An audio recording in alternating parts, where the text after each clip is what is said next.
from a small startup. I happen to come from Cambridge, but we're sort of based around the UK. We recently did a study up within Shore, and what we do is we look at hospital-acquired infections.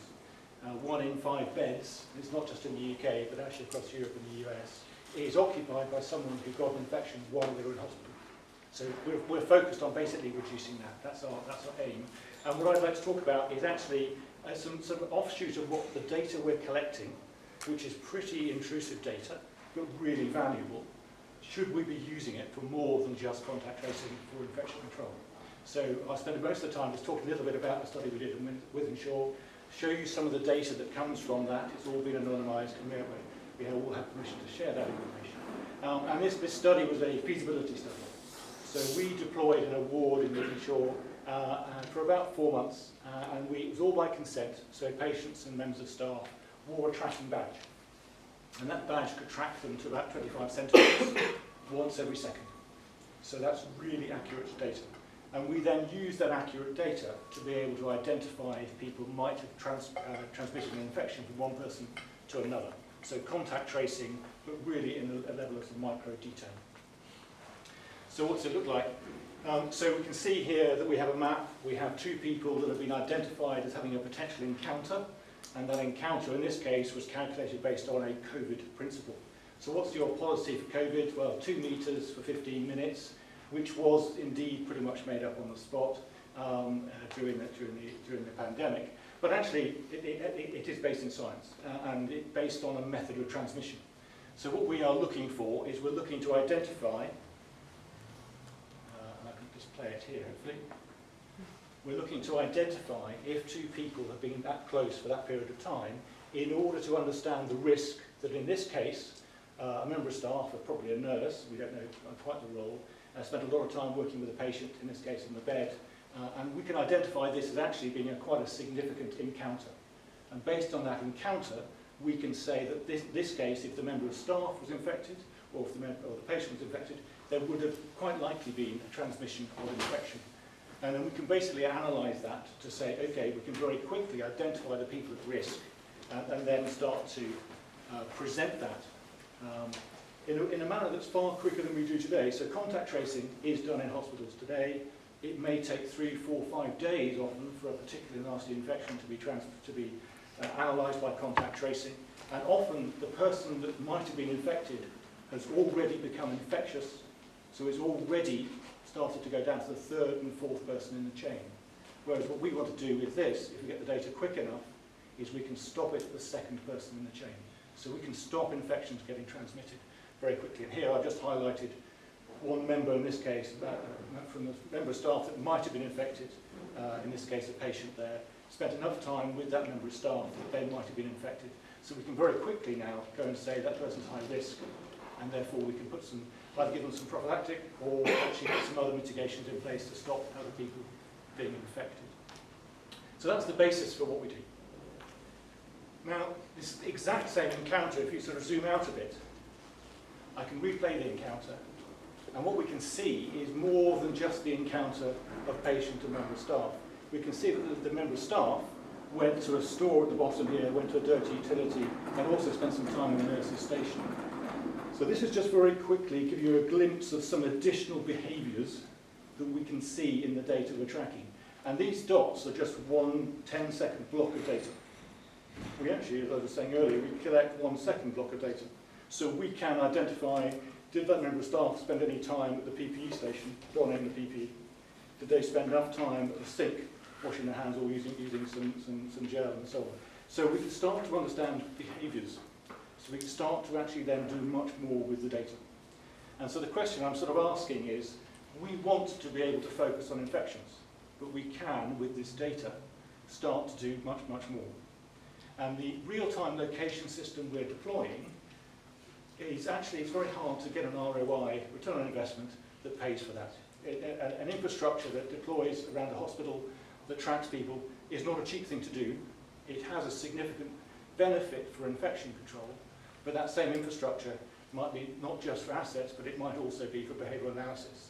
So, for example, I could have done, if I wanted to, I could have analysed the gait pretty much of patients, and I could have seen have they, over the period of a month or 2 months, or just a week, have they actually got better or got worse by walking around the hospital. So we can start to actually analyse that information, and that's quite a key thing that we might want to be able to do. But on the other hand, we might not. So our focus right now is to make our infection control better. So what we are doing, and I'm working with some chaps down in St George's, University of London, we're basically getting longitudinal data to pipe in the back end. So did that person become infected? So we can then start to analyse that movement data to be able to then build an AI that will be predictive. So at the moment we are not attempting to predict risk, we're just presenting the information that a clinician might make that decision. But if we can predict risk, we can then significantly speed up that process, and we can make it almost automatic in flagging people's risk as they walk around. But the question is, do we want to do more than that? Because we want people to participate. This is by consent. They're wearing a wearable, they can always take it off. So if we ask it to do too much, if we ask it to be too invasive, will they still consent? So we can use it for so much more. We've been talking with people about using it, for example, to enhance ambient voice, because ambient voice around the entire hospital is pretty massive, and actually verifying that someone was there is a key part of an ambient voice technology if you're deploying it.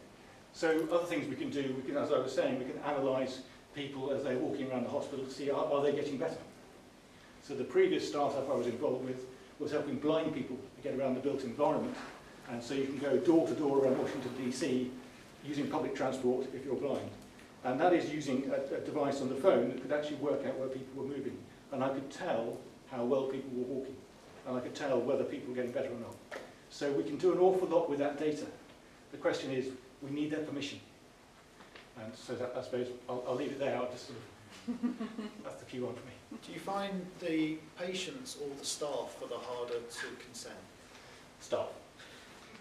So we're just deploying in Cambridge and Brooks at the moment. So this was a feasibility study that we did in Wythenshawe. Would people wear the tags? Would we capture enough data? The answer to that was yes, and we did that at the beginning of this year. So we're just this autumn starting, hoping to be in time for the winter season. It's just about getting underway actually, to be able to do that. And actually, there's a big conversation about a staff charter. So we've really limited the scope. So all of this we've on here is out of scope. And we've agreed it's out of scope. And so we are engaging very closely with the unions, because actually they're a real key part of this story, because we want them to participate. We want them to keep the patients safe, but also keep themselves safe too. Just on that, so obviously in the private sector, if your mouse isn't moving, then you're tracked, aren't you, during the day to see if you're at work, if you're not working. So staff consenting, yes. In terms of it, can that not be mandated by an employer to say you have to wear this because we're going to track you while you're at work? Yeah, so we're using consent as our reason to be under GDPR. So there is a public task opportunity that they could mandate that. However, I think if you do that, then you also need to be able to then constrain its purpose. And so the most difficult staff group we had in Wythenshawe was actually the nighttime staff, where they particularly have this hour and a half off, where they're not allowed to sleep. So they didn't want to be tracked because they were fearing that someone might be able to analyse that data. And that was one of the big conversations. So you absolutely need to rule out a lot of things, not everything, because actually there's a lot of value here. But you need to be very careful about bringing people along with you in this process. Really interesting use case of passive data collection. I just wondered, you potentially would be generating a lot of data through something like this, and in your feasibility trial, was there someone who was actively monitoring what was happening in real time, or was it something that you just collected and then you retrospectively analysed? If you were to implement this in real time, who do you think would be the person who would be actually looking at this data? Yeah. So in Wythenshawe it was retrospective. So the analysis going on there was basically me working with the clinician to say, is this sort of data useful for you? And we were doing that.